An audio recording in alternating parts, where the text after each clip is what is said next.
Bueno, y ahora sí, conectados para la primera nota con un amigo de muchos años del mercado. Creo que hacía las cuentas, nos conocemos algo así como hace 25 años con el doctor Fabián Vítolo, médico, director de Relaciones Institucionales y Servicios Médicos de Noble, compañía de seguros especializada en riesgo profesional. ¿Qué tal, Fabián? ¿Cómo te va? Un gusto verte. Hola Fernando, efectivamente, éramos tan jóvenes, Éramos tan jóvenes, sin tantos duda. años. Bueno, querido, un poco la excusa fue que hace poco estuvimos ahí compartiendo, él como docente y yo como alumno, una charla en el posgrado de Derecho de Seguros y realmente me asombraron algunos valores que efectivamente manejan como aseguradora tanto de demanda como de condena. Por eso la idea era volver a analizar el riesgo de praxis médica, pero es muy especialmente desde las sumas aseguradas. Primero contanos un poco de la actualidad, qué está pasando hoy a nivel de judicialidad, qué es lo que ustedes ven desde Noble Seguros. Bueno, como vos sabés, Fernando, el mercado de praxis médica, la posibilidad profesional médica en Argentina tiene más de 30 años, es decir, es absolutamente consolidado. Es probablemente el mercado de Latinoamérica con más juicios a médicos e instituciones por lejos.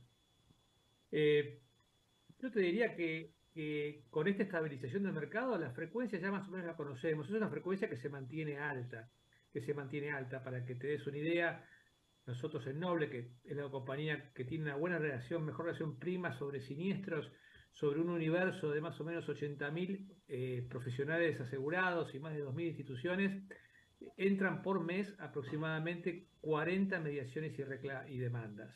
O sea, tenemos un porcentaje grande. Hoy tenemos 1.200 demandas en stock y hemos cerrado a lo largo de estos 25 años otras 2.500. Si vos sumás las demandas que se denuncian a las otras compañías, si bien es difícil porque generalmente aparece como responsabilidad civil, entonces uno solamente se puede comparar con las que hacen, son casi monorámicas, y sumás lo que uno presume que está fuera del mercado. Yo calculo que en Argentina hay en este momento en actividad aproximadamente entre 10.000 y 15.000 juicios de mala praxis. He visto publicado ahí con eh, médicos municipales y seguros médicos, uno de cada cuatro en Cava. Yo no tengo esas cifras, no nos da esa cifra, nos da un poco más baja. De todos modos, en cualquier circunstancia, el monto es alto. Las demandas van obviamente contra el médico, contra la institución y contra el financiador. Generalmente los seguros de praxis médica lo que se busca es el bolsillo más fuerte, que suele ser el de los financiadores y de las clínicas. Entonces, frecuencia alta, pero no veo un disparo. Lo que sí hay un disparo enorme con el tema de inflación, etcétera, es con las sumas aseguradas, los montos de demanda. Vos fijate que hoy, sacando los casos de obstetricia, donde realmente los actuarios lo sacan, ahora vamos a contarte por qué, el promedio de demanda que estamos recibiendo es de más o menos 70 millones de pesos. Uh -huh. Esto no quiere decir que los casos cuesten esto, No, no, no. ¿no? Pero cuando alguien te demanda por 70 millones de pesos, claramente no te vas a, y en el caso de que haya negligencia, que después lo podemos charlar, y no lo vas a confirmar con 3 4 millones. Entonces, y esto viene a lo que decías vos recién de las sumas aseguradas.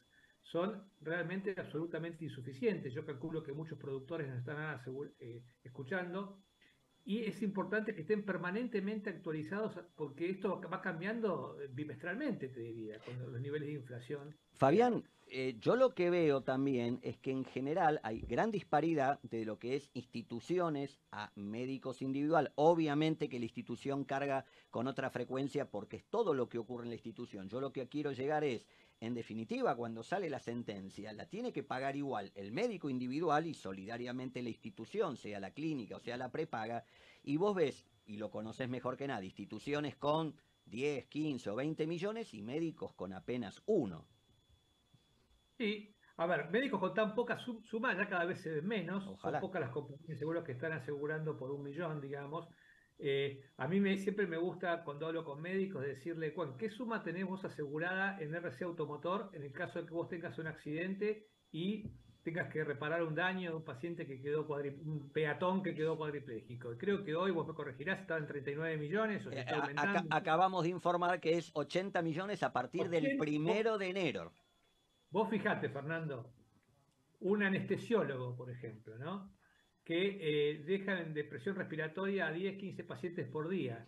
Tiene un seguro por ahí de 7 millones, 8 millones por si le pasa algo a ese paciente y tiene de seguro de auto 80 millones. Lo que te está dando una distorsión enorme, o sea, enorme. Porque si uno pensara que las cosas no pasan nunca, está todo bien, pero las cosas pasan. Sí. Y cuando hay un daño, te pongo el caso de obstetricia, ¿no? Que son los casos que nosotros estamos recibiendo demandas de 700 millones, 600 millones.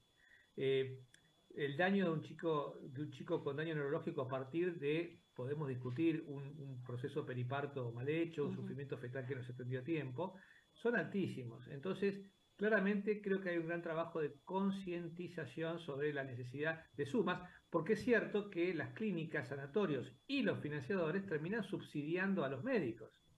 Porque, en definitiva, cuando vos tenés un médico con una suma muy baja, por ejemplo, y tenés que cerrar un caso, porque el tema de praxis médicas no es tanto la defensa, sino la vaquita. Es decir, quién pone la plata al momento de compensar. Y son siniestros complejos, con muchas partes, con muchas aseguradoras involucradas.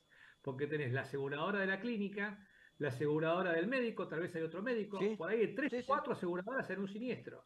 Entonces, cuando vos asegurás a la clínica con una suma muy alta y por otro lado hay una aseguradora con un monto muy bajo, se complican a veces los cierres. Sin duda, mira, hice un trabajito de los que me gusta hacer cada semana, que es leerme la totalidad de los fallos de los distintos fueros de la Justicia Nacional. Particularmente esta semana el Fuero Civil emitió 87 sentencias definitivas. 8, prácticamente el 10%, son de mala praxis. 4 terminan a favor y 4 terminan en contra de la parte reclamante. No había mala praxis demostrable. Y en todos los casos es el médico y otros, el instituto médico y otros, es decir, nunca hay un único demandado. Van contra todos y por lo general, tengo para mí, en la gran mayoría de los casos, si no en todos, la condena es solidaria. O sea, el médico, la institución y el prestador de obra social o medicina prepaga. Sin duda, hay cierta especulación por parte de los médicos en este tema de patrimonial, porque muchos médicos te dicen, ¿por qué debería asegurarme por un patrimonio que yo no tengo, digamos? ¿Por qué debería asegurarme? Entonces hay cierta especulación, porque el médico también sabe que en un juicio no está solo y que están otras partes más solventes. Entonces eso hace que si no hay una exigencia por parte de los departamentos de recursos humanos, de auditoría de los sanatorios, que se exijan sumas aseguradas para trabajar en ese lugar un poco más alta, el médico se va a quedar conforme con decir, bueno, yo tengo una cobertura y después en el juicio hay otra gente que coloca. Esto es lo que dificulta que el médico tome una suma asegurada más alta. Lo que vos decías me parece importante destacar porque cuando uno analiza, yo soy médico y escucho a mis colegas y escucho en los congresos médicos, hay cierta victimización con este tema de la mala praxis, ¿no? O sea, como que somos víctimas de una industria del juicio, de una injusticia, que la mayoría de los juicios son infundados. La verdad que como médico, hace 35 años que estoy en esto, yo estoy en el punto medio, ¿no? En el punto medio. ¿Es cierto que hay una industria del juicio? Sí, tal vez sí, te la concedo. De todos los casos que llegan a nuestra compañía, 50% nuestros peritos consideran que no hay realmente mala praxis y que es, si querés, entra dentro de eso que se llama aventura judicial. Pero tenés otro 50% de casos donde la mitad de esos 50% son complicaciones de procedimientos que no fueron bien explicadas, que no fueron, entonces el paciente se ve sorprendido con las expectativas defraudadas y demanda, y eso lo podemos defender. Pero tenés un 25% de los casos que ingresan donde realmente hay negligencia.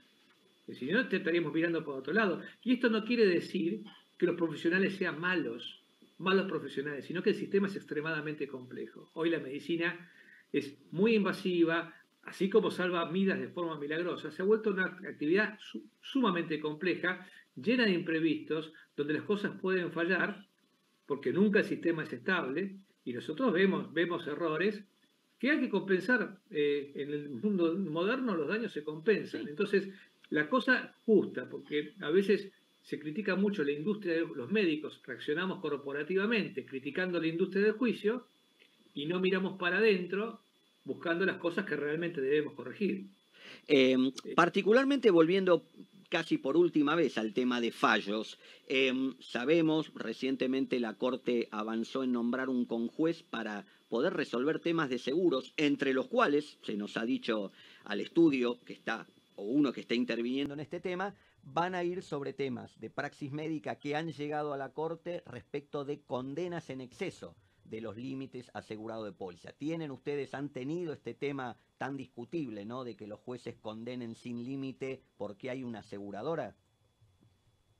Sí, mira, nosotros hemos tenido estos problemas y siempre los discutimos judicialmente. Yo tengo entendido que es un fallo de Corte Suprema que es claro en cuanto a la limitación de remitirse al contrato de seguro. Así que yo creo que hemos tenido, ese es un problema, como la inoponibilidad de la franquicia, como la suma asegurada, todas estas cosas que ocurren que te desvirtúan totalmente tu accionar, pero los discutimos en la justicia, ¿eh? Los Volviendo discutimos. al tema riesgos, porque creo que desde que comencé en esta actividad y hablar de praxis médica siempre aparecían ahí arriba en el podio el tema de obstetricia, el tema de traumatología y cirugía. Me vas a contar si siguen siendo las tres especialidades más importantes y por qué decías que el tema obstetricia como que lo sacan un poco de la ecuación o del análisis.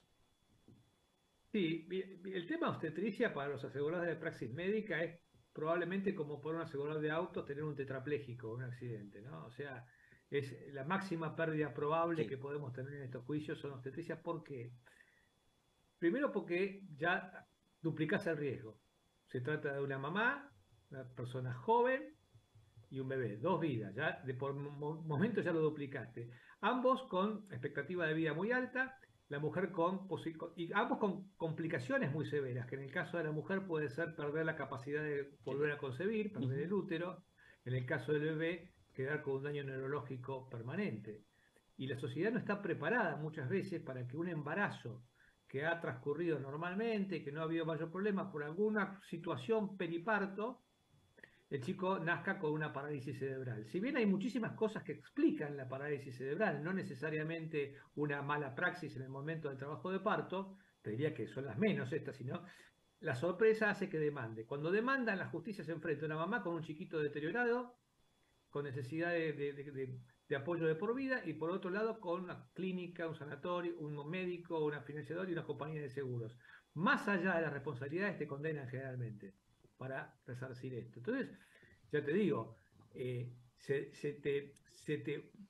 es muy difícil hoy ganar un caso obstétrico, lo hemos ganado alguna vez, pero en Sí. realidad en general hay que buscar acuerdos, y estos acuerdos a veces son millonarios porque el costo de un recién nacido con deterioro neurológico grave de por vida es altísimo.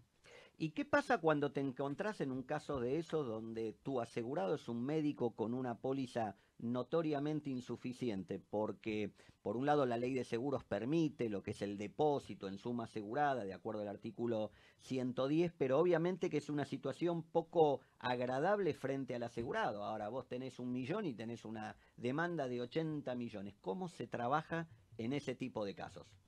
Sí, ahí en general nosotros no abandonamos nunca al médico, no nos gusta depositar la suma y arreglate, digamos, porque excede, porque nos parece que en el momento de una demanda los tenemos que acompañar, proveemos le advertimos que lo que tiene es muy bajo. En general, nunca está solo, con lo cual hablamos también con los aseguradores en el caso de las instituciones y armamos toda la arquitectura del manejo del siniestro, ¿no?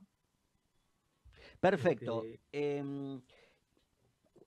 Recientemente, a partir de distintas situaciones, ahora se está planteando por el caso Lotoki, Silvina Luna y el resto de los damnificados, empiezan a aparecer como nuevas leyes, nuevas disposiciones. En su momento fue la bendita, el consentimiento informado. Todo esto de alguna forma ha mejorado, ha servido para mejorar el riesgo médico. ¿Ustedes cómo lo ven desde la óptica del seguro?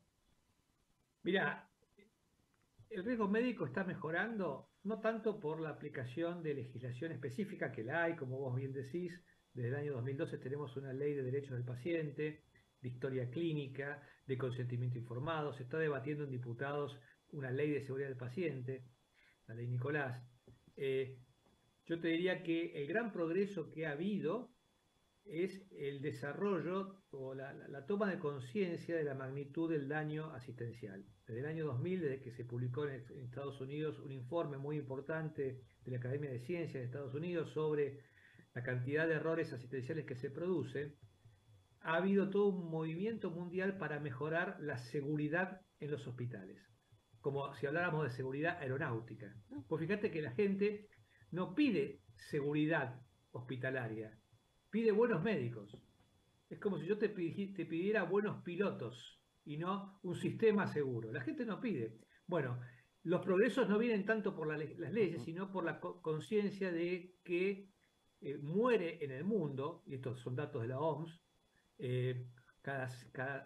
cada minuto 5 personas mueren a consecuencia de accidentes médicos evitables. Sí, Entonces, recuerdo, perdón, te sumo a esto porque por ahí hablaste algo de una especie de checklist aeronáutico, un informe de una universidad, creo, de Toronto, canadiense era, que marcaba que a partir de determinados procedimientos básicos eliminaron en más de un 20 y pico por ciento el error de lado, algo que parece increíble. mirá, Eso. vos te sorprenderías si vieras nuestra estadística de errores de lado. Eh, Es importante. Digo, yo pagué en el INDER siniestros, pero en los 80, vos decís, estamos ya en el 2020, no No, debería haber. es importante. Y lo que es curioso es que es de buenos profesionales, generalmente de gente que está automatizada absolutamente y que opera mucho y que tiene una lista de 10 pacientes, fundamentalmente traumatólogos, artroscopías, se hacen 10 en la mañana, se transpaperuna. Y curiosamente no se aplican en medicina eh, medidas de seguridad que cualquier industria son básicas, como los recordatorios, los listados de verificación, los checklists. Hoy, cuando yo le hablo a la gente que no es médica, a mis amigos o acá mismo en este programa, y le digo que lo que más está revolucionando a la cirugía en cuanto a seguridad es que los cirujanos, como hacen los pilotos antes de comenzar un vuelo, hagan un briefing Sí. y chequeen todas las cosas, paciente correcto, prótesis en quirófano, tengo la sangre, anestesiólogo, tenés todo. Bueno, eso que parece tan básico, como vos bien decís, disminuye la mortalidad, es decir, la muerte y discapacidad quirúrgica en un 30%. Algo tan básico como una lista. Cuando alguien te dice en un avión puertas en armado o puertas en cross-check, te están diciendo que el cerrar la puerta del avión es un proceso crítico. No puede depender de una sola persona. Entonces otra persona va y lo chequea. Esto en medicina, por ejemplo, no se hace cuando se prepara medicación de alto riesgo. Uno lo prepara, si se equivoca, se equivoca. Digamos. No hay un doble control de otra persona. Y esas cosas de diseño seguro las tenemos que aplicar a la medicina. No En eso hace, sí se está avanzando. no hace mucho una persona conocida se sorprendía que se tuvo que hacer una operación y cuando llega al quirófano, antes de que lo duerman, le preguntan el nombre, le preguntan si sabía para qué estaba, qué le tenían que operar. Digo, sí, es parte de ese control para evitar problemas. Así que muy como realmente, insisto, para mí el riesgo puntualmente dentro del ámbito de la responsabilidad civil específica, no automotor, donde tenemos el mayor problema de sumas aseguradas. Eso es de lo que queríamos charlar. Bueno, seguramente vamos a seguir charlando de esto. Doctor Fabián Vítolo, un gusto haberte tenido hoy en nuestro micrófono y seguramente, insisto, vamos a seguir hablando de este tema tan interesante. Un gusto grande volver a verlos. Les mando un abrazo grande. Gracias, querido. Buen fin de semana.